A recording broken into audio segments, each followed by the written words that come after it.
Oh, scummy, why are you an asshole? I think I might have said this like once or twice before, I don't know. Oh, scummy, why are you wasted every day, every single moment, every hour that you're away? I only wish that I had the chance to get it on with Pam Anderson before she lived like my spirit animal. Danny DeVito, he is my hero. And I'm sorry that I got distracted from what the song's about. Oh, scummy, why are you such a piece of shit? Okay, maybe you're not a piece of shit, and I'm just jealous.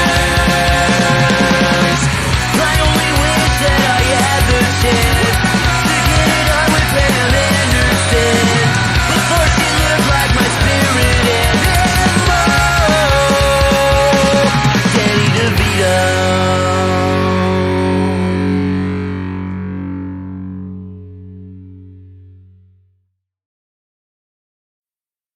We are the ones who don't know what we're fighting for.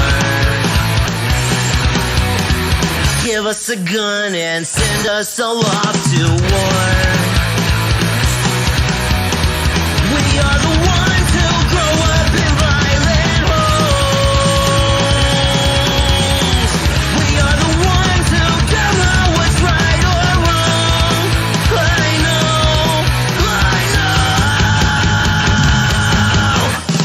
We are the ones who were born into war. We are the ones who just don't give a fuck no more. No more. We are the ones who don't know why we're losing score. Give them a badge so they can send us to the morgue. We are the ones who are sent to walk out the door. We are the ones who don't know what we're dying for. I know.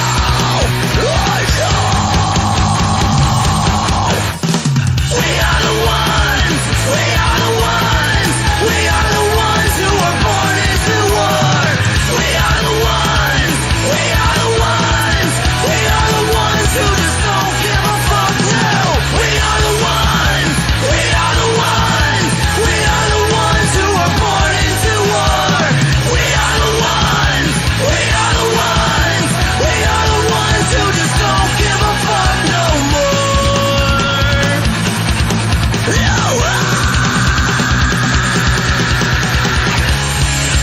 Get off his fucking neck. Love that makes you know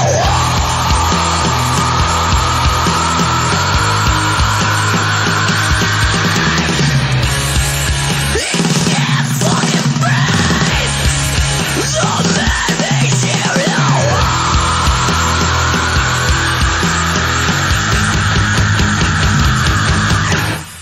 we are the ones who were born into war. We are the ones who just don't give a fuck now. We are the ones who were born into war. We are the ones who just don't give a fuck no more. No.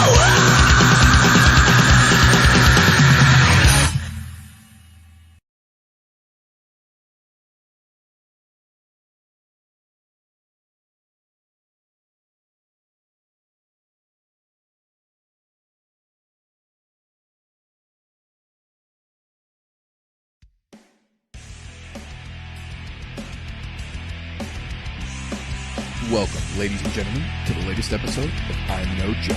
your home for all things combat sports, and the place where every armchair quarterback can feel like Eddie Bravo. The views and opinions presented on the ImNoBookie channel belong solely to the person expressing them, no one else. If we say it, that means we meant it. That being said, this show does contain adult themes, adult content, and general shit that you shouldn't be letting your kids intake. Be advised, viewer discretion is recommended. Proceed at your own risk. You've been warned.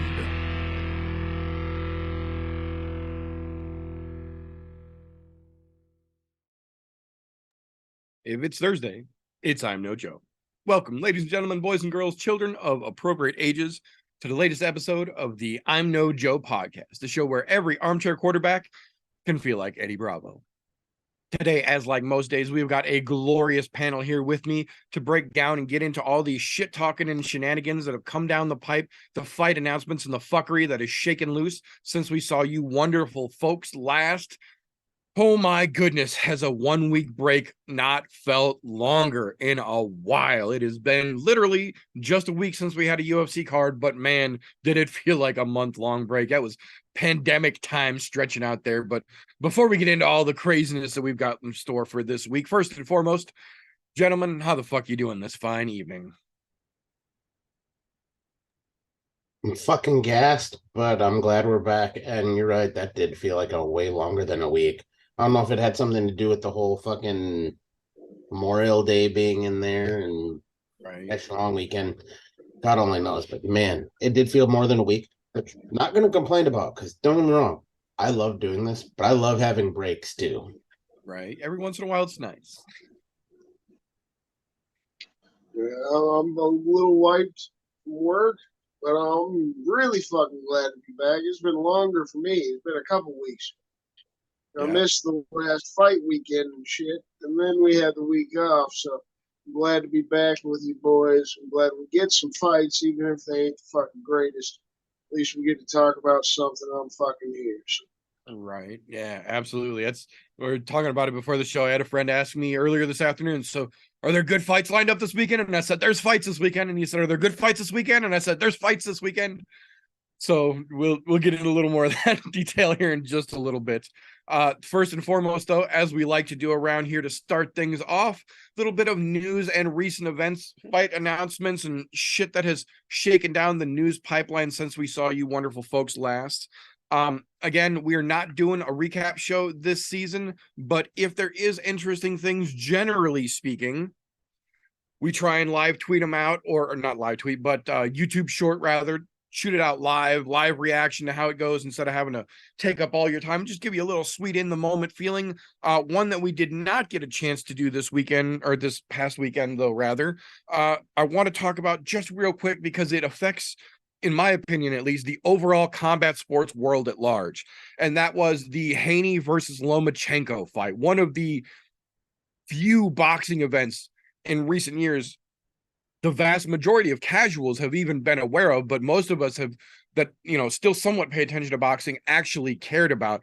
And for a couple of reasons, but one of the most important for me, at least, was because Vasily Lomachenko, being one of the greatest fucking boxers alive right now, in my opinion, did something that boxers rarely do anymore. And he decided to risk it all and go up a fucking weight class and challenge the champion for the 155-pound belt. Boxing doesn't do that very much. When you find your weight class, you ride that weight class organization to organization, belt to belt, bounce wherever you need to do. But when you find your sweet spot in boxing, traditionally speaking, you fucking stay there. Now, there have been a few who have moved weight classes just to get the belts or to get the accolades. Not many traditionally will vary in boxing in weight. Because like I said, when you find your spot, you stay there. Lomachenko said, fuck that. I want to be the fucking greatest. And in order to do that, you got to fucking risk it.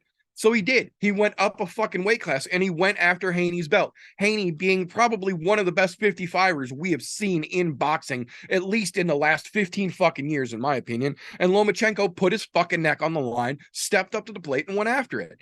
He took Haney to a very grueling, hard-fought decision. And I don't agree with the fucking scores. I think it was a lot closer than what the judges gave him, but I can see how they got to where they got. That being said, Lomachenko went up a weight class and took the champion in his first fight at that weight class to a crucial decision loss, and has basically been fucking lambasted across boxing media for being a failure. One of the greatest 145-pound boxers in fucking memory, period. Look at his goddamn resume. I'm not talking out my ass. His fucking resume speaks for itself. Goes up a weight class, takes on the champion, takes him to a fucking close decision, and these cunts have the balls to call this guy a failure for that.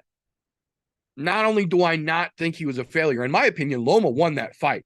The fact that he had Haney so fucked up so many times in that fight, more so in my opinion than Haney had rocked him, that alone should be enough to garner some fucking respect from his peers and from the fucking journalists who actually should have been watching that fight, which most of them seemingly weren't. But the fact that they are trying to say now that Haney is the greatest ever because he's defended it against up-and-comers from other weight classes, and now somehow Lomachenko is a failure because he lost in his first attempt in a new weight class by taking the champion to a close decision, blows my fucking mind. Hats off to fucking Vasily Lomachenko for taking the fucking shot. It was a spectacular fight. If you haven't seen it, I absolutely encourage anybody to go back and watch it. Boxing's 2-minute rounds. It ain't that bad, but the fact that they are calling this a failure when Vasily Lomachenko did goddamn work against a dude 10 pounds fucking or 9 pounds heavier than him or whatever in his first time at that weight class is just fucking ridiculous. So first and foremost, I want to give Vasily Lomachenko big fucking credit for doing what he did. And shame on you boxing fucking journalists for trying to shit on a dude who looks spectacular in something most other fighters in that sport will never have the balls to even consider doing. That being said, Haney's going to be a big problem for a lot of fucking people in his weight class or trying to come up or down to it. Like, Haney has a serious future in this fucking sport. As long as he keeps his ego in check, which it seems like he doesn't have much of an issue doing, I think Haney's going to be a big fucking problem at 55. That young man is going to have a hard time being dethroned, in my opinion. That being said, back into the world of MMA, we did have two interesting unconventional announcements, I guess we could call them, that came through over the course of the last 2 weeks since we've seen you folks. Excuse me. First and foremost, we talked about it a little bit initially when she made her debut, but she went back out and was back at it again this weekend. NBA star Grant Hill's daughter, Maya Hill, made her second professional MMA outing this past weekend and maintained her undefeated status, winning by a very, very nicely placed fucking choke. So it seems that she has no interest in basketball, but lots of interest in MMA and has a lot of potential from what she's showing so far. Going to be very interesting to see how far she can go, since she is 100% resting on her ability and not her family name, which is always nice to see, in my opinion. But the other kind of interesting one we had this weekend was, I guess you could say, a bit of a late bloomer. We had a debut of a gentleman who had been rumored for quite some time to be making his professional debut, has several amateur fights on his record. Several of them are very notable if you want to do some Googling after the show. But the youngest brother of Fedor Emelianenko made his professional MMA debut at 36 years old this past week, with the results that you would exactly expect from an Emelianenko stepping into the cage, regardless of age or opponent's quote unquote accolades. I say with air quotes for those listening. It was an interesting match to watch, kind of exactly what you'd expect if you have been following the Emelianenko family at all throughout the course of MMA. It's almost exactly what you would think it was going to be, but it is officially a thing now. Fedor has officially stepped out, so now both of his younger brothers are now officially competing in as professionals, so it's going to be interesting to see how both of their careers start to move forward now that Fedor has officially hung it up. Coming in a little bit closer towards this weekend's news we've got here. I've got to say, just bad luck abound. We talked a little bit about this pre-show as well. Originally scheduled for this weekend was a match that a lot of people, including myself, were very, very interested to see how it played out in Ludovic Klein versus Jim fucking Miller. It's scheduled to be a great fucking matchup. Stylistically, I think it was going to be fun. I think Jim Miller was going to fucking walk all over him, but I think it was going to be a fun way to get there. Then we found out a little bit ago that Ludovic Klein, unfortunately, was not going to be able to make it. So Jared Gordon had stepped up, and we were originally going to be getting, we were then subsequently going to be getting Jared Gordon versus Jim Miller on this weekend's card. Not the fight that most of us wanted, but still, interestingly enough, again, I still think Jim Miller was going to dog walk Jared fucking Gordon and make it look real fucking easy, but, still would have been an interesting match to watch. And then we get word yesterday. There had been rumors, but they were, they were officially confirmed yesterday. And we now know that Jared Gordon is no longer scheduled to fight this weekend. And now in his place, we have a young man stepping in, Jesse Butler, can't read my own fucking handwriting. Jesse Butler, I apologize. Stepping in on 2 days' notice to make his UFC debut against Jim fucking Miller. Historically speaking, this is an absolutely horrible idea. I understand you get that call for short notice fight to make your debut. Sometimes if you're a young guy, you want to say yes and jump in there and get that fight. But if you look back at the guys who have made their debuts against Jim Miller on short notice, a la Nicholas Mota, a la several other gentlemen, it, traditionally speaking, goes absolutely horrible. I don't think any of them that have done this, and I think he's at 4 or 5 now, I don't think any of them have made it past the second round. I think pretty much all of them have either ended in the first or early into the second round, which is kind of exactly where I expect this one to go. And I know absolutely nothing about Jesse Butler, and I have no hard feelings towards him or no ill will whatsoever. I just know that Jim Miller has been grinding his ass off getting ready for this fight, regardless of who stepped in across from him. I follow Jim on social media, so I've been seeing all the work that he's been putting in, and he's fucking ready to come in and drop some hammers. And I just kind of feel bad for Jesse Butler. I wish him the best of luck. I hope he makes it an interesting fight, but I just don't see it going well for him. But again, sometimes they don't give those short notice guys much options. And it seems like this is one of those things where they called Jesse Butler yesterday and they're like, yo, if you want to get in the UFC, you have to do it Saturday and you have to do it against the fucking Warthog. The A10 is going to be on the opposite side of the cage of you. You want your contract or not? And he said, yeah, sign me up. So we got to fight on Saturday. I'll give him credit. The kid's got brass ones for stepping in, knowing who he's up against on short notice. So A for fucking effort, but we'll see how that actually shakes loose once we get to this weekend. That being said, a couple of interesting fight announcements coming up here. The first one real quick, July 22nd, when the UFC goes back across the pond for another London Fight Night card, we have got one, in my opinion, one of the most interesting matchups they might have been able to add to that card without realizing it was even an option. We have recently got confirmed, pen to paper contracts are inked. Andre Muniz versus Paul Craig, making his middleweight debut. That's right. The Scotsman, the Bear Jew, is going down to 185 and taking his jiu-jitsu directly against one of the most dangerous up-and-coming jiu-jitsu practitioners at 185 pounds. Ask Jacare. Or several other folks who he has fucking wrapped up. That is just a great fucking stylistic matchup, in my opinion. I'm a little nervous because we have not seen Paul Craig make middleweight before, and he's not a light heavyweight that has a lot of fat to spare to begin with. He's a fairly lean fella, so for him to chop 20 pounds off of that already pretty lean frame, I want to know where he's finding this 20 pounds to get rid of. That's what I'm wondering. Like, does he have fat ankles that we weren't paying attention to or something? Because That's a lot of weight for a dude who was already pretty cut. I'll go out on a limb here and say I have yet to see cankles on him.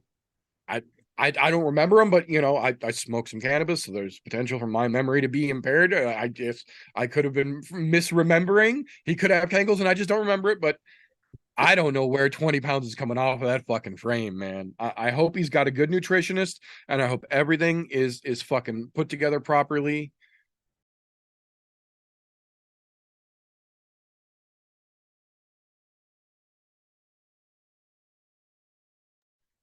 Oh my goodness. But we will see. Obviously, I wish the Bear G the best of luck. Muniz is no slouch. The camera's freaking out. What the hell is going on here? I got went all Bigfoot mode there for a minute. Anyways, coming up after that, the following week, July 30th, live from the Saitama Super Arena in Saitama, Japan, Bellator versus Ryzen 2 is officially going down. There are several very interesting matchups taking place on that card, but the one that I think might be the most interesting, I'm not even gonna, I'll save it because it hasn't even officially been confirmed. I'll say this: the first Bellator versus Ryzen event was very interesting. This one looks to be way more. The one thing that I will say that they have confirmed that will be taking place on this Bellator versus Ryzen card will be the debut of Bellator's new men's flyweight division champion, which kind of feels a day late and a dollar short, considering that they had already previously matched up Kyoji Horiguchi against Ray Borg when Ray Borg had issues making weight, and they didn't make that any part of the big flyweight announcement. They were just going to make it as a flyweight fight and let it slide under the radar. So feels a little weird that they're doing it this way now, but I get it. The majority of the flyweights, at least in Bellator's fucking potential new 125-pound division, are going to be from Asia, and it will be a shorter trip for most of them to make it over to Japan than it will be for them to come to, say, California or New Jersey. So I get it, but it feels a little bit weird. So we'll talk a little bit more on that as we get a little bit closer to it, and as they confirm some more of the fights on that card, though. Moving a little bit further back in the summer, though, we've got some pretty interesting announcements here. The first one, if you guys did not catch Glory 88, or excuse me, Glory 84, I think it was, this past weekend, live and free on YouTube. The whole event is still out there for you to go back, watch the replays. There were some fucking spectacular kickboxing matches on that fucking card this last weekend. So, we've got an announcement concerning Glory 88, hence the slip of the tongue there, which will be September 9th, live from Paris, France.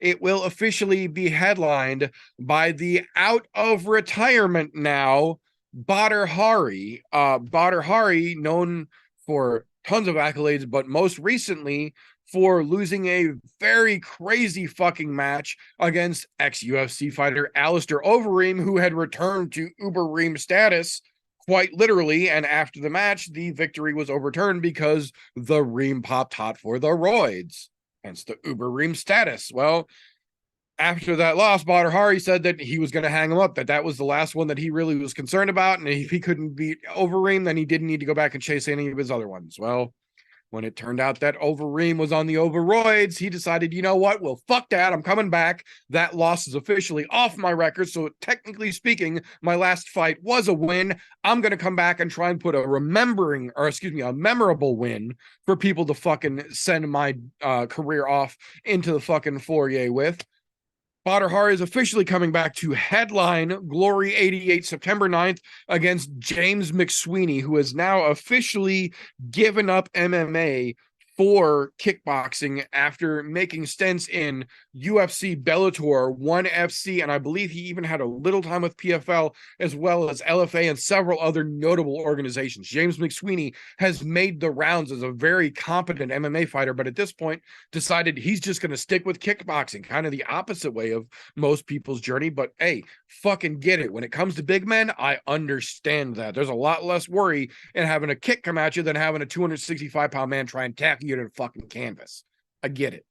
But Badr Hari versus James McSweeney, headline Paris, France Glory 88 September 9th. I am very fucking excited for that matchup. 2 weeks after that, Bellator returns to Dublin, Ireland, September 23rd, and they have added another very interesting matchup to that already seemingly interesting card in the form of Aaron Pico on a fucking hell of a resurgence lately, coming in against Pedro Carvalho, who is still not out of it, but on a definite downslope career-wise, as far as I can tell. Still always very fucking capable in that Cody Garbrandt-esque, always carries that big fucking power, but also in that Cody Garbrandt-esque fashion, has a bit of a weak spot when it comes to right here. So we will see how that one plays out. If Aaron Pico can lay Carvalho out in Dublin in spectacular fashion, that could absolutely skyrocket him right back up into title contention again, in my opinion. That being said, we got an interesting pair of announcements confirmed over the last couple days to wrap the news out here. The first one, we had talked about it on the last show. Well, it gets a little bit worse as it turns out here. We got confirmation this week that officially Rob Wilkinson, the 2022 PFL light heavyweight champion, $1 million winner, belt holder, has officially tested positive for banned substances, making him the 10th fighter in the PFL in less than 2 weeks to be caught positive for banned substances and completely removed from the rest of the 2023 season and subsequently the playoffs and the running for the $1 million and the belt again this year. You know, with how many they have testing positive right now, I wonder how long it is before we see Francis Ngannou test positive too. Well, and I'm starting to wonder here, this is one of those things, like, that's not, like, I get that once is an accident, twice can still be chaos, 3 and more, you're looking at a trend. When you get to 10 fighters from different weight classes, from different parts of the world, from different camps, from different countries, all under your organization, all popping hot within a span of 2 weeks, now you have to seriously start to consider and start to openly question, is this something that's happening in-house? Is this something that's where we used to see it a lot back in the old WWE days in the 80s, where everybody's working out at one gym right before the show, and there just happens to be one guy, wink, wink, who comes around and hangs out in the locker room that sees everybody as they come through, wink, wink, and makes sure that everybody is, wink, wink, feeling their best. Like, it's starting to look like that might be a real possibility when you've got a dozen people from literal different corners of the globe, different camps, weight classes, everything to that degree, all testing positive within a short period of time. You've got to look for that common denominator. And in this case, they've all been at the PFL. That's the only place that I can see where all of those different people have been together to have possibly had a scenario where they all could have pissed hot. It's a weird scenario, especially coming off such fucking huge news as the Francis Ngannou signing. Like, man, that's not a good fucking look, to say the least. But much as folks might not want to play that card, this is not a problem exclusive to PFL, because the other half of this news that we got this week was, I say in air quotes, huge prospect to the UFC, former Contender Series, former LFA champion, former Chuto Brazil standout, Jose Enrique, yet to actually make his UFC debut, has officially been suspended until March 2025 for pissing hot in an out-of-competition sample for 2 different substances. So this is not a problem that exclusively is affecting the PFL. Even the new potential stars that the UFC is banking all their fucking weight on, coming in hot before he even got a chance to make his debut. They caught him out of competition using 2 different fucking substances. So unfortunately, this is not something that only the PFL has to concern themselves with. It seems like UFC still has a bit of housekeeping they need to do as well. That being said, unfortunately, this week, as like most weeks, I end my news segment by reminding everyone that we have unfortunately now made it 2 weeks since I saw you folks last. And again, Dana White has yet to have to face any real world consequences for openly slapping his wife down in Mexico over New Year's Eve. And contrary to what Dana might try to reconvince you, having to live with the knowledge that it happened is not adequate punishment. Fuck that. Unfortunately, we have to go another week talking about it, but that's the world we currently live in right now. So that being said, either you gentlemen have anything in the news world that I might have missed this week?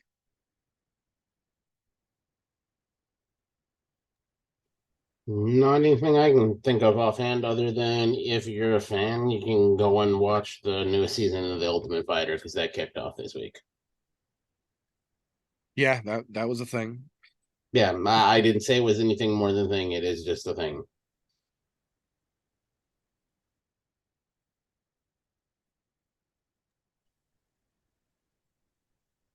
I feel the same way. I don't have any other news this week other than I feel the same way about the Ultimate Fighter as the fights this weekend. There is some fights.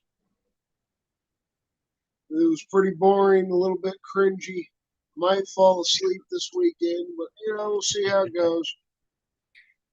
Yeah, and we talked about this a little bit in the group chat. I went in with low expectation. I did not watch it live when it debuted Tuesday night. I said, fuck that. I watched it yesterday afternoon, kind of morningish, relaxing with a cup of coffee and a big fat doobie, not a fuck to give. Just kind of, it is what it is. We'll see how it goes. Low expectations to begin with, and still literally half the episode I spent with my forehead in my fucking hand going, what? Yelling at the fucking TV. Yeah, I have a strong feeling it's going to be Brad Katona and Jason Knight. We'll see. It's a thing, but yeah, needless to say, news wasn't as big for his time off as you would have thought. But that being said, it is what it is. That being said, this would be the point where if you've been watching combat sports as long as some of us have, you tend to kind of get set in your ways. You kind of develop what you like, how you like to consume it, where you get your consummation from. Unfortunately, if you do that for as long as some of us have, you inevitably develop a set of blinders that kind of tune you out to the new, the up and coming, until it's already a big thing. Luckily for us, we have ourselves a bona fide young person to help us keep in touch with all of the new up and coming hotness, to keep us from being those foggy old fuckers and learn about the new while it's still new in a segment that we like to call Slows, Cans, and Contenders. So this week I actually get to talk about the Ultimate Fighter for a second. Season 31 kicked off, and it seems like we're in for some shit. Pretty much the same pile of shit they've been giving us for too fucking long. I like the idea of the prospects versus the vets, but everything else, it's just a half-ass reality TV show. And the disappointment, the vets, the only one that I recognized was Brad Katona. Everybody else, I was kind of like, who the fuck is this? So I figured they're all just cans that made it to the UFC at some point and had an opportunity and kind of blew it. Because I literally didn't know any of them.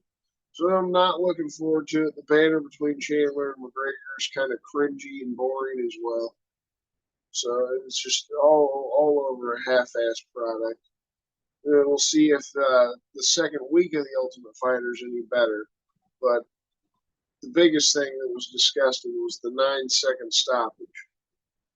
To the knockdown, a little shit hook that just grazes the head, knocks the guy down.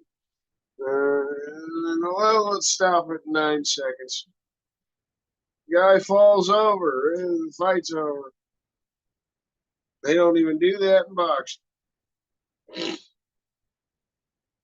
So for my cans and contenders this week, we're throwing the Ultimate Fighter in the cans category.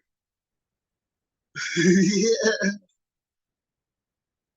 And then as for this weekend's card, we're throwing Dantale Mays in the can category. Losing to Augusto Sakai in his last fight. And, Andrei Arlovsky, he's probably going to be a Hall of Famer, right? But he's not Andrei Arlovsky of old anymore. He's kind of old. So to lose to Arlovsky at this point and to have multiple losses in a row against, questionable opponents doesn't look good on a guy that's a 9-5 record at heavyweight. So we're throwing him in the can category. And then I've got an entire fight going in the can category. Elise Reed versus Jinyu Frey. I think both of these ladies don't have a lot of talent, aren't very interesting or exciting fighters, and it's not going to be a very good fight overall, so we're just throwing it in the can overall. And then Damone Blackshear has potential to land himself as a can. He's fighting for his job here this weekend. Drew against Yusuf Salal in his debut in the UFC, then lost his last fight. Still looking for that first win. If he doesn't get it this weekend, then they're probably shipping him out. So throw him in the potential can. And then I've got 2 fights overall that I'm putting in the contenders. Because I think all 4 fighters have potential to be contenders, and we'll see which one makes it out on, either side. So the first one's Karine Silva versus Ketlin Souza. I think both of these ladies have potential to be contenders. Ketlin Souza, 13-3, and 8 knockouts in her career. Has some hands for a flyweight lady. And then you got Karine Silva with 9 knockouts. Again, another flyweight lady with some serious fucking hands. So we could see an all-out war in this fight. It'll be exciting as hell. Whichever one comes out on top is damn sure going to be a contender, but both of them have that potential. So we're putting the fight on there as a whole. And then the main event. Both guys are, serious contenders if they win the fight. But even a loser, in my opinion, still has potential to someday be a contender. Both guys are pretty young. Kara-France just turned 30 years old. Amir Albazi is 29. And Albazi 16-1. The 16 of those wins, 14 of them came by finish. So this fight's going to be exciting as hell. You got Kara-France 11 wins by knockout TKO. So we're putting these 2 fights in the contenders category this weekend instead of singular contenders. That was hard to come by. That's for sure. That's what I got. We'll pass it off to you, gentlemen, if you have any cans or contenders for this weekend's card. Did you blew the fucking cans right out of the fucking water there? I think you nailed damn near everyone I would have even thought to talk about on there. Top of my list, though, was fucking Elise Reed. She'd been nothing more than fucking cannon fodder for the strawweight division for whatever woman they're trying to pump up. Yeah. She pulled the rabbit out of the fucking hat one time. Other than that, fucking trash. And Ginny Free. Sorry, sweetheart. Looks don't make you win fights here. That's not how that works. I like Ginny Free. That fight's horrible. I mean, I'm just saying, if that was a fucking case, Karate Hottie would have had a fucking title a long time ago. But, as far as cans, I fucking hate to do it, but I got to do it again. Andrei Arlovsky goes in the cans category. I fucking love him. Absolute legend of a fucking fighter, but they keep feeding him the trash to polish his can. That's really all they're doing. So, but yeah, I keep struggling with it. nobody said he wasn't struggling to polish the cans. Right? Grabbing the fucking goddamn the liquid abrasives when he should be using sandpaper, but whatever works. Do you, boo boo? Yeah. Then as far as contenders is concerned, yeah, I think you'd be remiss to not talk about fucking Jim Miller. You have to put him in there. Yes, he's got fucked down to a nobody now, but that's not his fault. You can't help it when shit falls through. But you can always count on A10 to be there. Fucking Warthog for a reason. And also, due to recent changes in his, I'll say, performances, you got to put Bruce Leroy back in there as a contender again, because he showed some nice flashes as of late. I noticed the older he's gotten, I think that fight IQ has gone up a lot, and that's caused a lot more excitement out of him. So I got to put Alex Caceres back in that fucking contender spot again. Like those fucking names. I like those names. What about you, Meter? So I definitely agree with a lot of what both you gentlemen have said. That whole fucking Ultimate Fighter, man, that just fucking throw it away. Just throw it away. There have been so many great suggestions on how they could have fixed that, and they literally didn't change a fucking thing for this season. So yeah, no, that's absolute shit. You can always count on the fucking Warthog to make the fight interesting, even though, like they said, they thrown again another fucking literal debuting fighter.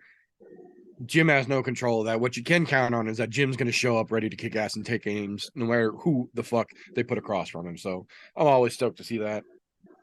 Arlovsky is beyond a fucking can at this point.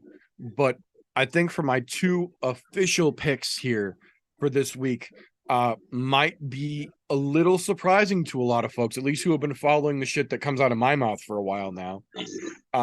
For my can for this week, I'm going, and I might be the only one who thinks this, Victor Altamirano. I like Victor Altamirano, but this is another one of those scenarios where situation dictates value. And if Victor Altamirano were against 99% of the roster, I would be 100% in his corner, ready to stamp that fucking money ticket and tell you, push your chips in. Unfortunately for Victor, though, this week he has to stand across from Kansas City's own awkward MMA, Tim fucking Elliott, with plenty of fuel in his fucking belly to push that train over the finish line, in my opinion.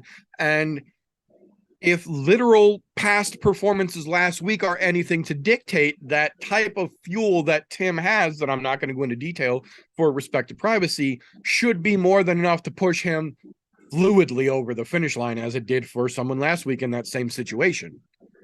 Go fucking Tim Elliott any day of the fucking week. Other than this situation, I would say the same thing about Victor Altamirano. Unfortunately for him, he's stuck between a rock and an awkward place this week. So he gets my can pick for this week because of the jam that he found himself in. And fancy pajamas. Hey, you know what? I've seen worse pajamas get bigger dudes' ass kicked. So props to fucking Tim. Always happy to get in that motherfucker's corner when he's got the right fucking matchup like he does here. I think he's got potential for a fucking great weekend. Now, the other one I've got here, I'm fairly certain I am the only one who is going to call this one here. My contender for this week is Elizio dos Santos. And again, this one, 100% contextual, because this is kind of the opposite of that Altamirano situation, whereas 99% of the roster against him, I would say he's going to get a can dented in. But this week, he happens to be coming up against the single least credentialed of the Nurmagomedov clan, Abu Bakr, who is known more for his reckless driving than he is for his MMA. And if you've seen any of the social media from those boys, it's not a rumor. It's correct. So I have very little doubt that Dos Santos, who we have seen be very capable in ordinary situations, can do just that against Abu, who has essentially good sambo and not much else. Very, very rudimentary striking, very rudimentary defense, traditional Nurmagomedov style grappling and wrestling, but that's about it. Dos Santos might not be a world breaker, but he's very well rounded. And he's also a Brazilian jiu-jitsu practitioner of a very high level. So he will be prepared for some of the shit that the Nurmagomedov style will try and throw at him. But I think that's all Abu has going his way in this situation. And I think Elizeu has enough in his pocket to keep himself well rounded and shut that big fucking moron up. Hopefully, fingers fucking crossed. I fucking like it. Interesting fucking picks indeed. I actually agree with the Altamirano. I thought about throwing him in the cans. It's just he has won a couple times in the UFC, but the way that it would look, the ass beating, I feel like he's gonna take is the biggest thing. Like you said, the situational side of this. Yep. It's gonna look a lot worse than just him taking his second loss and there being 2-2 in the UFC. Right. It's gonna make him look like he shouldn't be there. Yeah. I think Tim's got that fire. I think it's gonna get crazy. Yeah, I agree with both of you brothers. That was a fucking good way to wrap that shit up.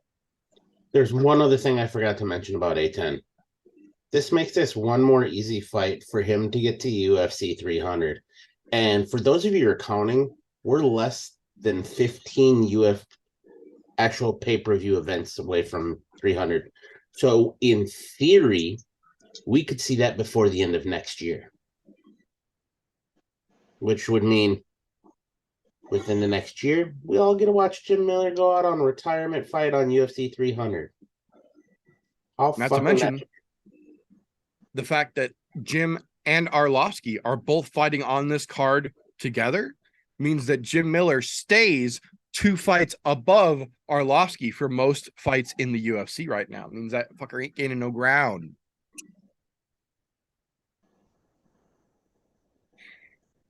Just had to throw that in there because I heard several MMA journalists talking this week about the fact that Jim Miller's fight was in jeopardy and that would give Arlovsky the chance to bring it within 1 fight. No, it fucking won't.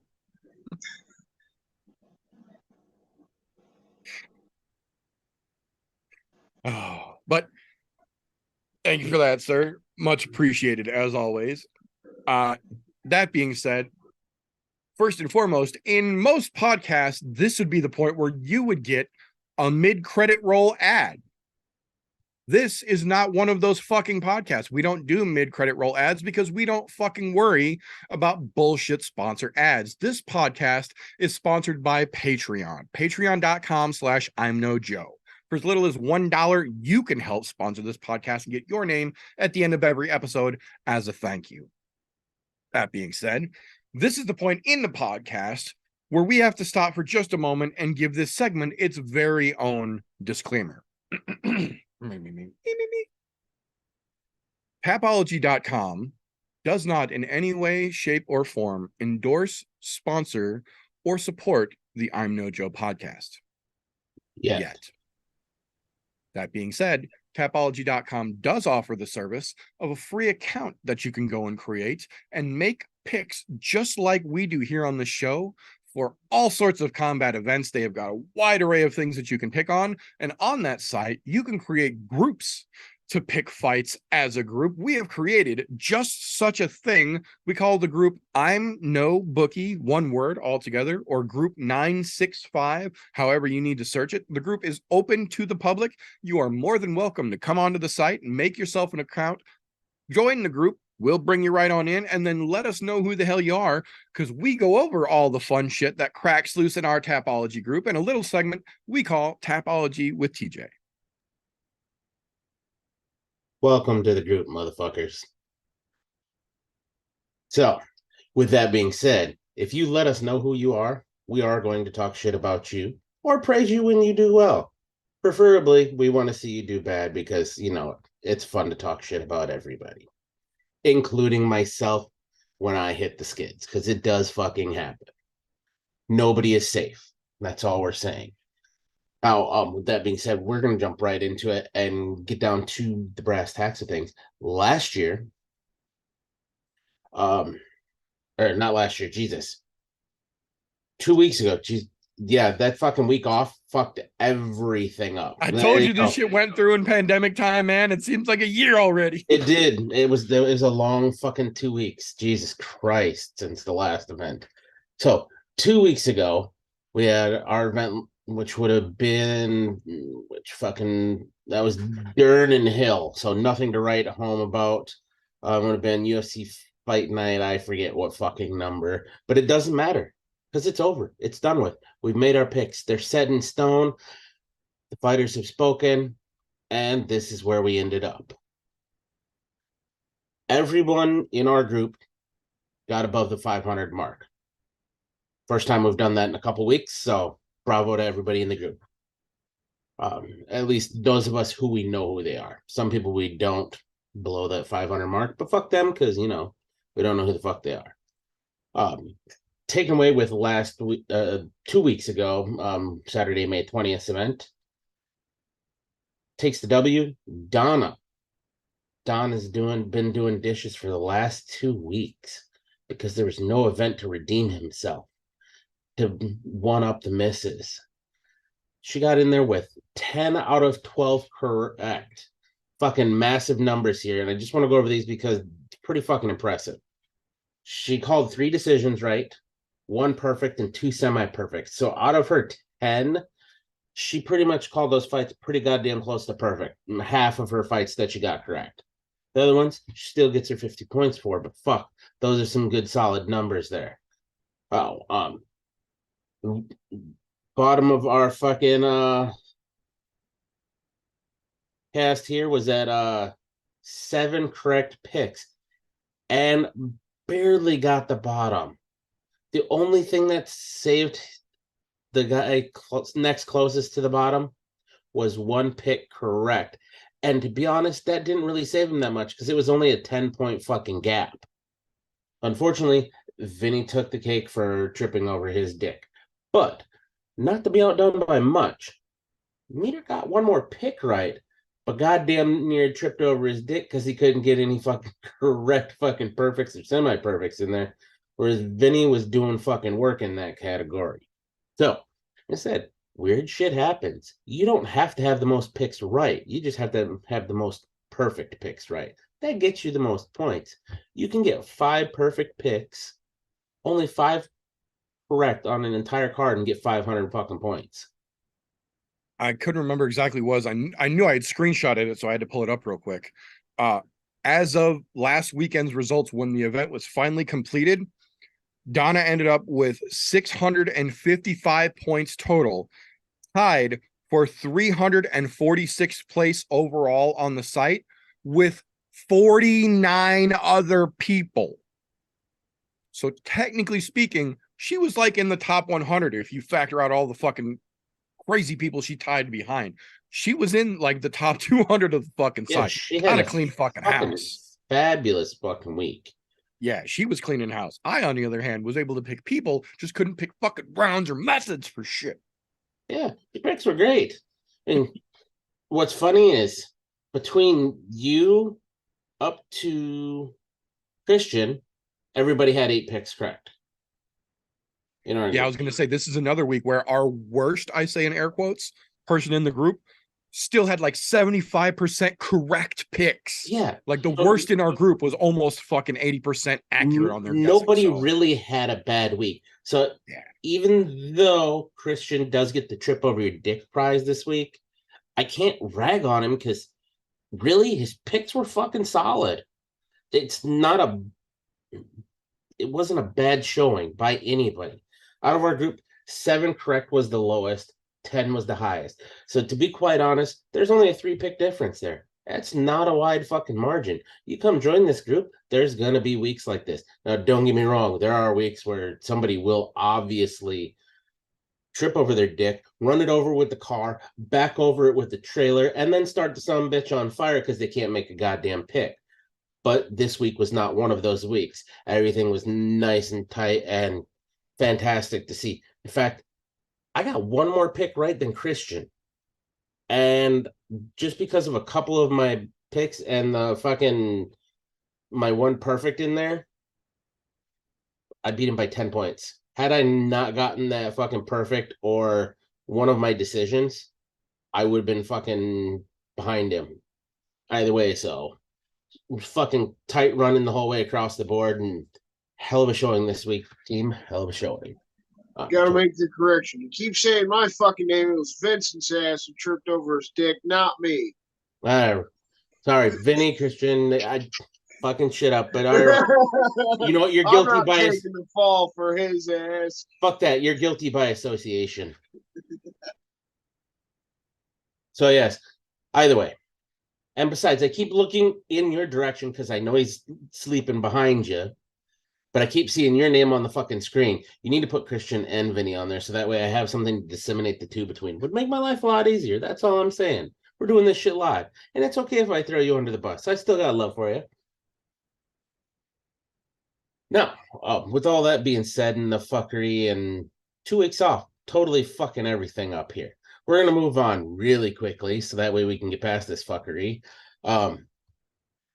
This week, the UFC has managed to do it again as far as betting odds are concerned. And also, this odds site, they need to update their shit because they still have the card listed as Hermansson versus Allen, which is no longer the fucking case. But either way, they do have the rest of the fights on there to include Jim Miller's most updated fight here with Butler. So they've got all of that correct. They just have the name of the card fucking wrong. But across the board, everything's pretty much flip-ems, except for one, which is still kind of close to a flip-em. But I will give this the widest odds on the card, and we're going to call it the main event of the fucking undercard. The main event of the fucking undercard has the widest odds in being Jamie Malarkey and Muhammad Naim. They have Malarkey at a plus 270 underdog and Muhammad at a minus 325 favorite.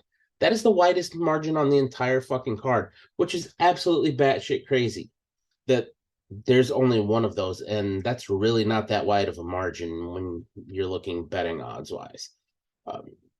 Either the UFC is doing something really fucking crazy in making sure they're aligning stuff with betting odds now after the fuckery that has been going on and still being looked into. I really think it has something to do with that because it costed tons of people lots of money and so on and so forth. But we're not getting a lot of those crazy plus 1,600 underdogs, plus minus 2,000 favorite type fights lately. Most everything has been pretty even across the board. Even with Jim Miller's newest fight on there, they've got a current odds of Miller being a minus 245 favorite and Butler being a plus 195 underdog, which, to be honest, I think those odds are a little fuckered, but hey, that could have been the one where shit would have went all skewed and wonky, but then again, seems to be a lot of those bookies are trying to make their bets a lot safer because it didn't do them any favors before when they were given wide margins. So at least now you know what's going on there. Coin flips across the board. If you're gonna bet on one fight, as much as I hate to say this and it hurts me, bet on Jamie Malarkey. Jesus Christ, can't talk, can't call names today. Whatever. Bet on Jamie Malarkey. He's a plus 270 underdog. He's the best fucking odds you have to make money. And to be honest, he's got a chance. So you're saying there's a chance. That's all I'm saying. But yeah, that's going to bring it down for odds this week. I said at the beginning of the segment, if you have not joined, please come join us over on the ImNoBookie group or group 965 on Tapology. We go through the shit week in and week out, except for on weeks off. And then when we come back, shit sounds all sorts of fucked up, especially when you've had a really long day dealing with a lot of little fucking screaming children. But anyhow, we will kick it on back to Meter whenever he gets back. Oh, and he's back. So we'll kick it on back over to him. Join the group so we can talk shit about you, or you can talk shit about me in the way that I can't keep up after having away for 2 fucking weeks. You know. Either way. Thank you very much for that, sir. Very appreciated. Yeah, absolutely. If you guys enjoy what we do, I absolutely encourage you head on over to Tapology, make a free account, join the group, let us know who the fuck you are, get your picks in. It's fun competition head to head every week. That being said, though, leading into this weekend, we have got, like I said earlier, there's fights. There's lots of fights. If you need to start your whistle getting wet early enough, tomorrow evening, Friday, starting at 8 p.m. Central Time, Cage Warriors 155 from San Diego. Very interesting for them to be coming over coming over stateside. Cage Warriors traditionally over in the UK. There are going to be several recognizable names, not obviously top level names because it's still a B tier promotion, as it were, but there are going to be several notable names for folks to recognize on that card tomorrow night. Should be some interesting matchups. Kicking off bright and early at 11 a.m. Central Time, Saturday morning, KSW 83 Coliseum 2. They are bringing the madness back to a fucking stadium again. That crazy fucking Polish organization always does giant shows when they do shit like this. There's going to be interesting matchups on that one for sure. I'm telling you now. And then for some reason, going head to head with the UFC Saturday night, kicking off at 8 p.m. Central Time to the 9 p.m. Central Time main card of the UFC, LFA 159, Bellato versus Dos Santos. This is another one of those where there will be a couple of names that some folks might recognize, but for the most part, this is another B tier feeder organization, if you will, for the UFC. This is more of if you need something to rewatch later on, or for some reason the UFC is not available where you are at the time that it is being broadcast, but this is, you can still watch LFA and get fights in and then catch the UFC replay later, or vice versa, however you want to do it. There are more fights to watch. That being said, Saturday night kicking off at 5 p.m. Central Time for the start of the prelims, UFC Fight Night Vegas 74, Kara-FranceVsAlbazi officially goes down. Our hangover, pre-hangover to Canada, if you will, next week being UFC 289, I think. Up there in Vancouver. But this weekend, we have got Kara-France and ImNoBookie in the first non-title fight flyweight main event since 2016 for the UFC. This is legitimately a big deal. Now, I'm kind of split on this because on one hand, I agree this is a big fight. On the other hand, this shouldn't be a big fight. ImNoBookie has in no fucking way earned his spot to fight Kara-France for title contentionship, which is realistically what this fight is going to be about.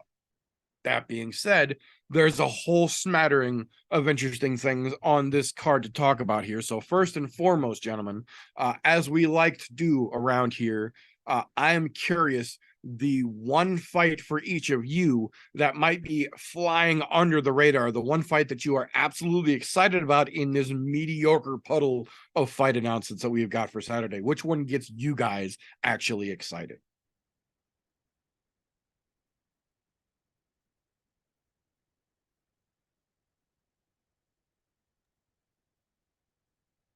Look at that. He updated and fixed his shit. All right, Vinny. I got it for him. Oh, you fixed it for him. All right, good. I like it. Anyhow, I think, to be honest, the fight that I'm actually, which sounds really fucking weird to say this, I'm excited for the light heavyweights. I want to see that opening fight between Philip Lins and Max Grishin. But there's something about light heavyweights that I've always liked because they're not complete walrus slap fights a lot of the time, and so we can get something out of it. And to be honest, they're gonna be fucking much better than the fucking heavyweights in Arlovsky and Dante Mays, because well, that's a dead fucking giveaway. So we got to go to our next heaviest weight class to get something great. What I'll say is going to be better in that. Oh shit, somebody might be leaving the cage area. I'm not saying that either one of them are world breakers, though. That's for sure.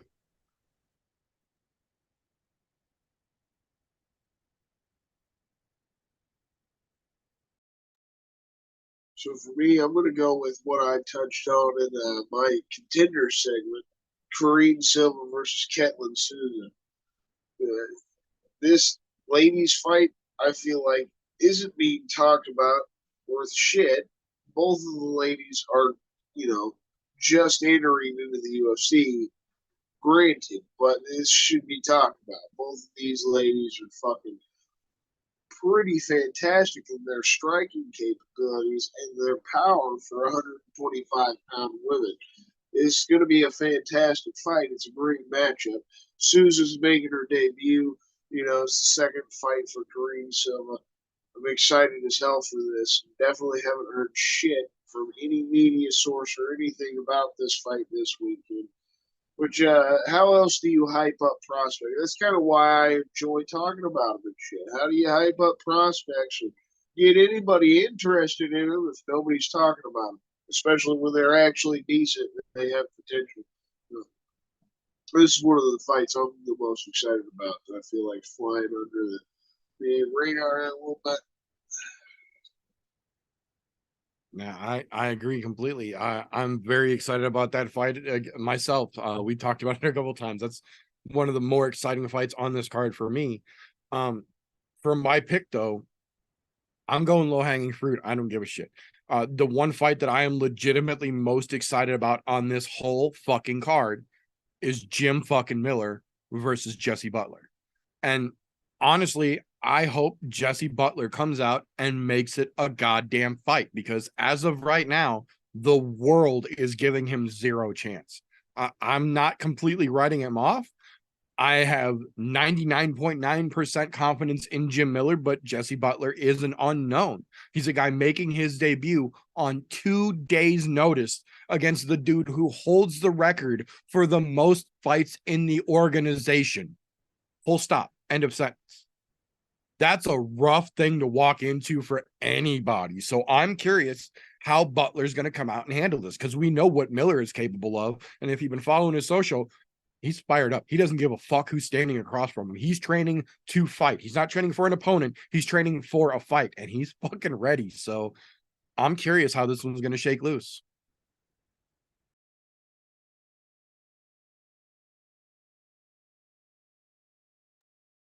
That being said, though, flip that coin over, as we like to do around here.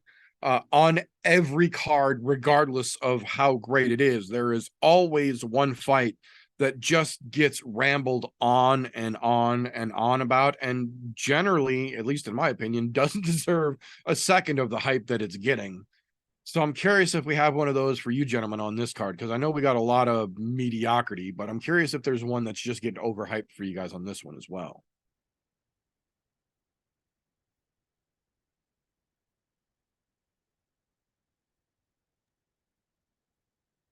Oh, immediately low hanging fruit. I'm just going for it. Fuck it. Low hanging fruit. Andrei Arlovsky.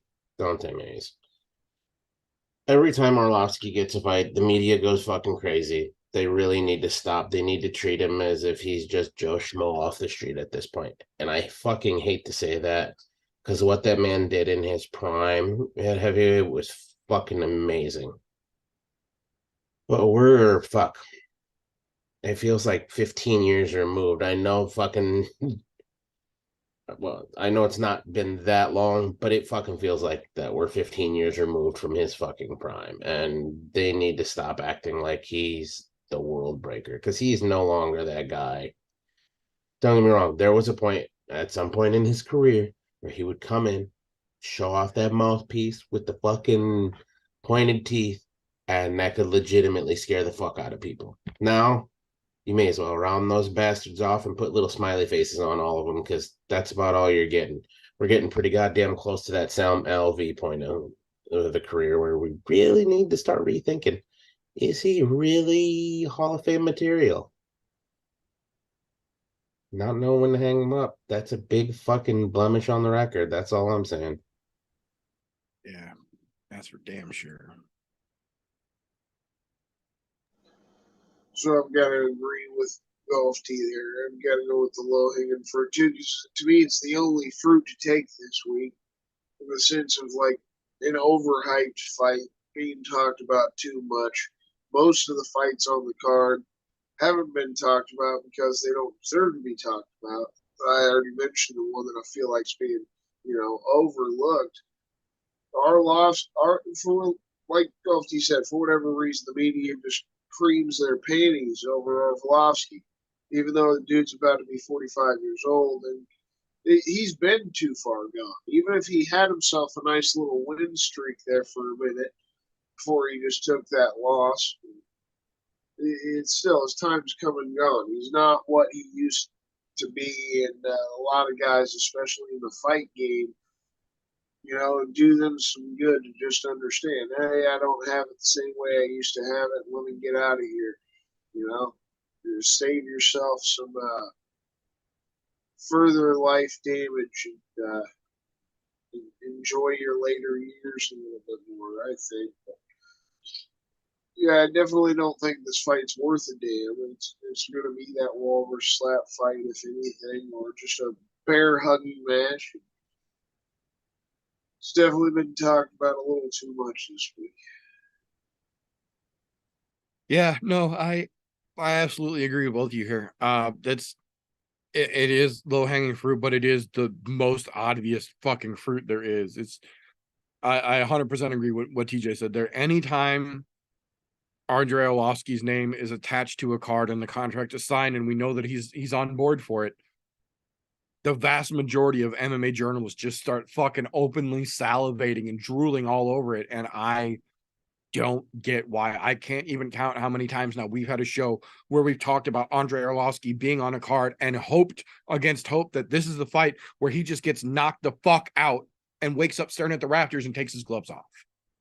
Because we've been watching him that long. We've seen him go from a nobody to a world breaker to a nobody to a sad drug out old carcass that they're using just for his name at this point. Because I honestly don't remember the last time Andrei Arlovsky had a win that was worth getting excited about, something where he didn't go to a decision or win by the other guy fucking gassing out or just something sad. So I absolutely agree with both of you guys on that point for sure.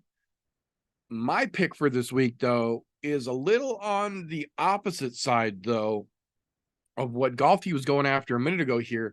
The one that I think is actually overhyped for this week is the opening fight, the Felipe Lins versus Max Grishin fight. Mainly being, we've seen what Felipe Lins was capable of at heavyweight, and it was fucking pathetic. All the hype that he came in with went right out the goddamn window when he shit his pants and walked around in that diaper just living in the stink. Now, all of a sudden, because he's cut 35 pounds off and he's coming in at light heavyweight, we're supposed to get excited about a new Felipe Lins, I say with air quotes for those listening. No. Until you give me a reason to get excited about something that you're capable of doing, I'm not going to get excited about something you're capable of doing when I've seen you shit your pants and walk around in it like we have with Felipe Lins. And I've got nothing against Max Grishin, but I can't remember the last time I saw his name on a fight card and went, ooh, this will be good. Opening the card, I think there's better fights. I think the next fight down, I think Damon Blackshear with the fucking hype that dude's been carrying around, that could have been a fight to get that card opened up and get excited about. But a dude who shit the bed at heavyweight coming down to try and resurge his lackluster career at light heavyweight and get my dick moving. Sorry, fella. That being said, though, we have got a very interesting co-main event for this weekend's card here.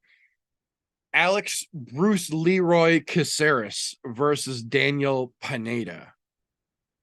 Pineda's shown, some glimpses of potential here.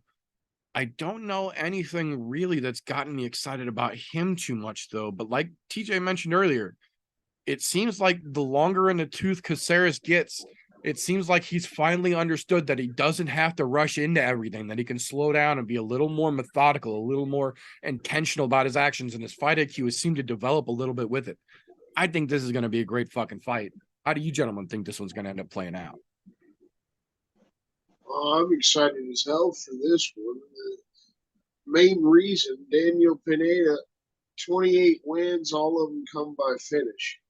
So, I mean, somebody in my eyes is getting finished. But like you just mentioned about Bruce Leroy, I feel like he's just kind of coming into himself. He's kind of in that fighter's prime, only 34 years old. He's already had 26 fights in the UFC, which is fucking insane. Yeah. It's just going to keep it going, in my opinion. Knocking out Julian Erosa in his last fight. He had a 5-fight winning streak before that loss to Sadiq Youssef. I feel like he's going to work his way back up into contendership, like Golf T said earlier in the podcast as well. I would probably say second round. It's going to be a little bit of an exciting start to the fucking fight, go a little back and forth. We're going to get a little fun striking match, and I think Bruce Leroy is going to come out on top, put his ass out in the second round, or maybe even hop on his back or something, get a sink in a choke. We know he's definitely got the grappling game. I would definitely say Bruce Leroy's got the grappling game. So, one way or another, going Alex Caceres this weekend. I'm 100% inclined to agree with that. Not that Daniel Pineda is bad, but there's nothing about him that stands out enough to think that he's going to off Alex Caceres in the way that Alex Caceres has looked recently. There was a small lull in his career there. Well, it was actually, I'm not gonna lie, Caceres did have a pretty big lull for a while, but he managed to pull himself out of it, and he's looked pretty goddamn good. And he said, minus the Super Sadiq Youssef, which, look, Super Sadiq, that's kind of a fucking tough one to pull anyways. Pineda, on the other hand, yes, he gets a lot of finishes when he wins, but he also gets finished when he loses or can't continues. I mean, he got put out by fucking Cub Swanson, for Christ's sakes. I like Cub Swanson, but it was Cub Swanson very long in the tooth of Cub Swanson. Yeah, that was a weird fight. So I have to say, I think Caceres gets the job done. And I think with the stand-up that we know Caceres has, I don't see it going any other way than knockout. He will get him out of there before the third. Interesting. I agree on both sides here. I think Pineda, like I said, he's shown some glimpses of genuine potential. Like there's something there. It might just be that he needed to round off a couple of corners and let that fucking light shine through, but there's definitely something there. On the other hand, Bruce Leroy, man, that Super Sadiq fight, I'm as close to saying that's a one-off as you can call it. We've seen Sadiq, like we've been fans of Super Sadiq on this show for a hot fucking minute. There's nothing to bash it about that. But we've also seen Sadiq slip up a couple times recently, and I don't know that was his best performance against Pineda, despite getting the right result. Now, we look on the other side here. Bruce Leroy is just a fucking world breaker at this point. He has never really fell off. He had the minimal slip up there, but 5 in a row, getting to that point, and ever since then, just getting right back on the fucking horse, being competent as all get out. And like we've mentioned, that fight IQ just developing at exponential fucking rate. You can see him reading his opponent during the fight. I like Pineda. I don't have anything against him. I have a hard time seeing where he gets the edge against Caceres in this one, but unlike TJ, I think this one is going to be a little bit more different because we know that Pineda has a proclivity to lean in when he throws a looping punch. And Caceres, though he is a great fucking striker and a great kickboxer at that, he's been working more and more lately on his submission game. And if we've seen anything, it's when a dude throws that arm way out, that whole neck area gets real fucking exposed. And Bruce Leroy, for the kickboxing badass that he is getting real slick with his submissions. And I feel like Pineda just leaves his neck so exposed in the way that he fights. I think Leroy might wrap him the fuck up. I don't think this one goes to a decision. I think Bruce Leroy wraps him up before the end of the third. Ooh, that's a brave call, sir. I like it. I'm telling you, man, Bruce Leroy, I'm not saying he's the next fucking champion, but I'm saying that dude's got a fire that you can't fucking put out. And he's here to kick ass and take names, and I'm with it. I like it. Yeah, to be honest, with the route that we've seen him on, minus that one little setback there recently, yep, I honestly see him. There's a distinct possibility that we may see him get a title shot at some point. I wouldn't be opposed to it. No, he definitely has the credentials to deserve it. Meritocracy is on his favor. Oh, but that being said, that will bring us to the marquee of the weekend. The name on the poster, the funny looking face they put there against the Kiwi. Kara-France versus ImNoBookie. Like we mentioned earlier, the first non-title flyweight main event for the UFC in 7 years. And it's an interesting one. It's a very interesting one. There is potential for some craziness here. So I'm curious, gentlemen, how do you think the battle of the little guys in our main event plays out?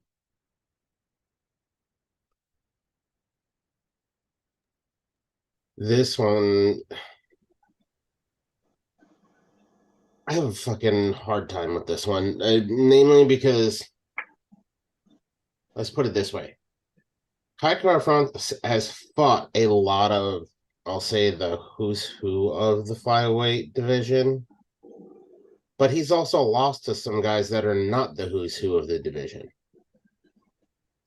And I'm not taking into account his last fight where he just got fucking knocked out by the champ. He had his chance at the title. Unfortunately, he got knocked the fuck out. Now, across ImNoBookie, unfortunately, Amir, for him, he has not fought the who's who. Yeah, he's got a figure 8 on his record, but not the figure 8 you want on your record as a W. You got the off-brand figure 8 is what I'll call it. But he's looked solid in all of his outings. I think we could see him give Kara-France a good run for his money. Now, I'm not saying that that's going to happen because Kara-France is very well-rounded. Otherwise, he would have never made it to that chance to get a title shot. But Amir also hasn't done anything that says, I am top fucking 5 material yet either, which is why he's still sitting with that 7 rank. But even with the guys he has fought, I'm trying to figure out how they've given him a 7 rank. You get decision Zumagulov, you subbed off-brand Figgy, and you beat a fucking Costa with a KO. Like, the guy can finish people. But of those names, are any of them worthy of saying, yeah, that dude deserves to be right at the fucking top of the heap? I think not. But every dog has his day. Here's his chance to prove that he does deserve to be there. You're finally getting a fighter that is worthwhile and gives you a reason to say, yeah, we need to pay attention to him. I'm not calling Bazi anything fucking bad because he's obviously not. He hasn't fucking lost a fight since he's come into the UFC in 2020. So give him a shot at 5. At the top 5, I don't think he gets it done. I think Kara-France fucking gets him via decision. I don't think we're going to see him finish him, but I think he's going to decision him just because of, well, he's got way more fights in the UFC. He's been under the lights in the main events before. I think it's going to come down to just the actual fight inside the UFC under the big lights. The first 5-round fight that we're going to see from Albazi. I think we see 5 rounds. It's going to be interesting, but I think Kara-France walks away with it via decision.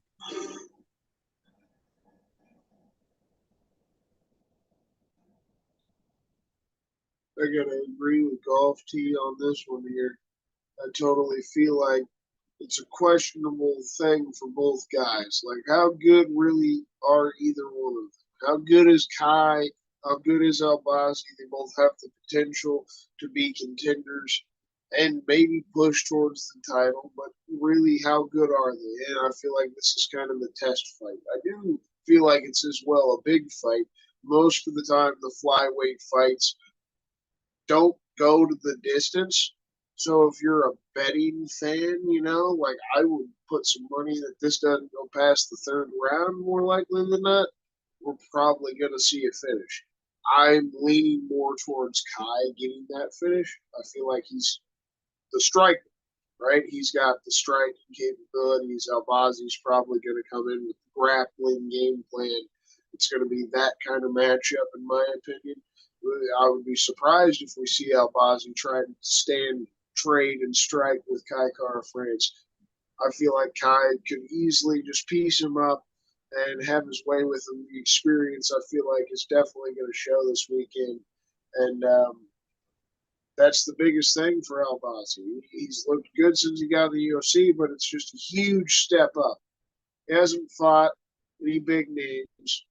Probably the guy that we like the most here on the pod, the best name is Salgasu Magulov. That's one of his 4 wins. I mean, he's a tough ass dude. Not what you would consider top 15 guy. He's right outside of the top 15. So the fact that you're beating guys that probably shouldn't even be ranked, and then like TJ said, this guy's ranked number 7, and then being pushed up towards the top 5. Extremely questionable, but we'll see how it goes. You're getting your opportunity, just like TJ said. When life gives you lemons, we'll see if you make lemonade or you shit your pants, like Meter said earlier, too. You just shit your pants and walk around with it because you don't know what to do with the lemons. That's kind of what I think Albazi's going to do. That's how I think it's going to go. He shit his pants, wander around, not knowing what the fuck to do. I could definitely see that for sure. So I say I agree with both of you have made great fucking points here. If you guys have been following this show at all, you may have an idea where I'm coming from. If not, put your seatbelt on. I'm a petty bitch, and I bear no bones about that. That being said, for me, the biggest thing I associate with Amir Albazi is the fact that every single fucking time, without fail, I see his picture. For some reason, my brain thinks that that's Atman Azaitar, and I want to ask him what the fuck was in the bag in Abu Dhabi. That's what I think of Amir Albazi. I confuse him with Atman Azaitar every single fucking time I see his picture, without fail, without question. I'm reading his name next to his picture right now, and my brain's going, what's in the bag? Nothing Amir Albazi has done in his fighting career has stood out so much to me, a fairly hardcore self-admitted fan, as the fact that I mistake him for someone else. He has done nothing to stand out in his career to deserve a number 7 rank, let alone to get a number 7 rank and a chance to fight into the top 5 right now. Add to that the fact that he has come into this week just completely and unequivocally writing off Kara-France as if he was the flukiest fluke to ever fluke into this organization. And then add to that I just happened to have stumbled upon yesterday, the debut video of Kara-France on his Ultimate Fighter debut under Team Cejudo against Terrence Kennedy, who stood at 6'1" and just completely dismissed Kara-France in their face-off and gave him no fucking credit. And then KKF came in and put that motherfucker on his ass. Left him staring at Raptors going, what?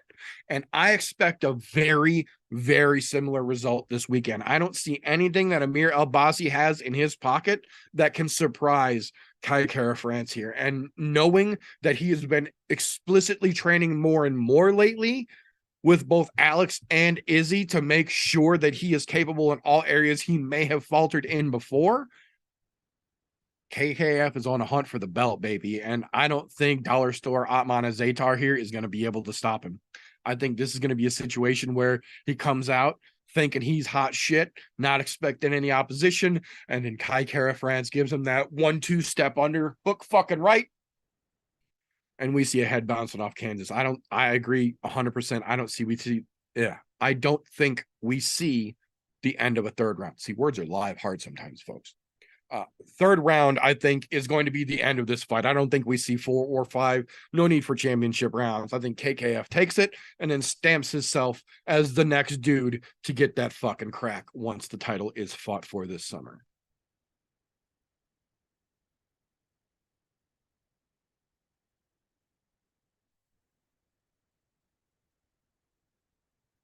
That being said, I don't think the title fight this summer is going to be all that great, but I think the winner of this fight versus the winner of that fight could be real fun. But that being said, that is all we have got for this particular episode.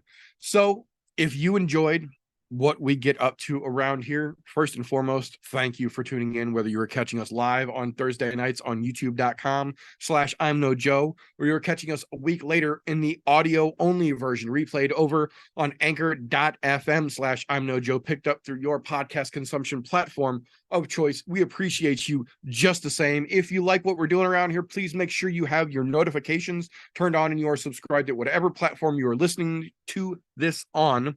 On the other side of that, if you don't like what you've been listening to, first and foremost, what the fuck are you still doing this deep into a podcast you didn't enjoy? Give it a thumbs down and then go fuck yourself. We won't even dispute it. That being said, just because tonight is over doesn't mean the fun is over. When things wrap up here, you can tune in first thing tomorrow morning and just about every Friday morning, Spreaker.com/slowbake and contemplate for that gentleman over there. Oops, over there. There we go. And the booty hog crashed out behind him in their very own podcast, the Slow Bake and Contemplate show. Their links for the podcast and all of their social medias, as well as their very own channel over on the ImNoJoe Discord server, are all down in the description. Don't miss those gentlemen over there.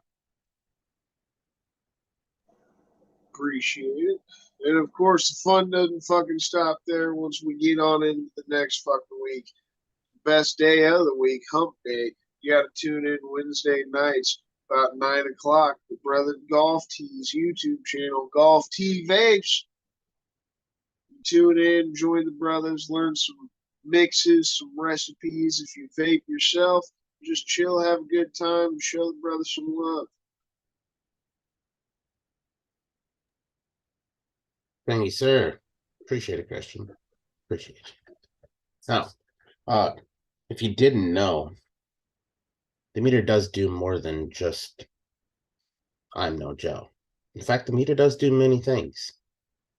If you'd like to know all the things that the meter does do, you can click on the link below of Linktree/the meter does many things and be taken to all of the many things that the meter does do. Again, that's Linktree/the meter does many things. Surprisingly enough, I got that off and we haven't been on in 2 weeks, so pat myself on the back after all of the fuckery we had in the fucking Tapology fucking segment. I said contemplate. 2 weeks off didn't fuck us up that much. So that being said, Jesus. Thank you to everybody who tunes in. We appreciate each and every one of you. Keep an eye out this weekend. If fun shit cracks out throughout these fights, we will do our best to throw up some quick little live reactions for you. That being said, we will see you fine folks next week for some good old-fashioned Canadian fight talk. That is all we've got for this particular episode. So remember, folks, until next time, Don't let ignorance stop you. You can root for anything.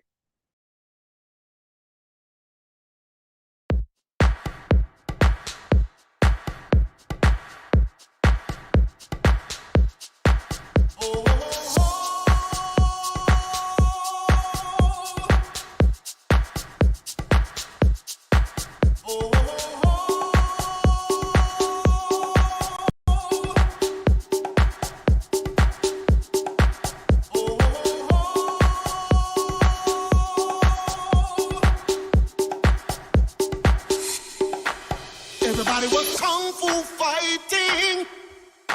Those kids were fast as lightning. In fact, it was a little bit frightening. How do I say goodbye to what we had? The good times